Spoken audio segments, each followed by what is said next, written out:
ইসমে ফাইল কিভাবে গঠিত সে বিষয় নিয়ে আলোচনা করবো ইনশাআল্লাহ। দেখেন লিখছি ইয়াফআলু, ইয়াফআলু। তাহলে এই ইয়াফআলুটা কিসের ইয়াফআলুর বহস কি? ইয়াফআলুর বহস হচ্ছে মুজারে মারুফ, কি মুদারে মারুফ। তাহলে আমরা প্রথম যে শর্ত পাচ্ছি যে ইসমে ফাইল গঠিত হয় মুজারে মারুফ থেকে, মুজারে মারুফ থেকে। দ্বিতীয় শর্ত হচ্ছে যে আলামতে মুজারে দিনে আলিফ তা ইয়া নুন, আলিফ তা ইয়া নুন, এগুলো হচ্ছে আলামতে মুজারে। হ্যাঁ, এগুলো হচ্ছে আলামতে মুজারে। তাহলে দ্বিতীয় শর্ত হচ্ছে আলামতে মুজারেকে বিলুপ্ত করতে হবে। আলামতে মুজারে, এখানে আলামতে মুজারে ইয়া আছে, সেটাকে বিলুপ্ত করতে হবে। তাহলে বিলুপ্ত করলাম, তাহলে কি হবে?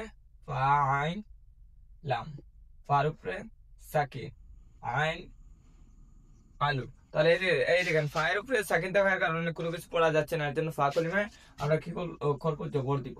কি করব? জবর দিয়েছি। তারপরে ফা এবং আইন কলিমার মধ্যখানে, এই যে ফা এবং আইন কলিমার মধ্যখানে একটা আলিফ যোগ করতে হবে। তাহলে আমরা আলিফ যোগ করি, ফা ফা আলু হচ্ছে। যদি আইন কলিমায় জবর অথবা পেশটা হয় তাহলে জের দিতে হয়। জবর এবং পেশটা হলে কি হয়? জের দিতে হয়। তাহলে আমরা এটাকে পরিবর্তন করে কি হবে? ফা আইলু হবে, ফা আইলু হবে।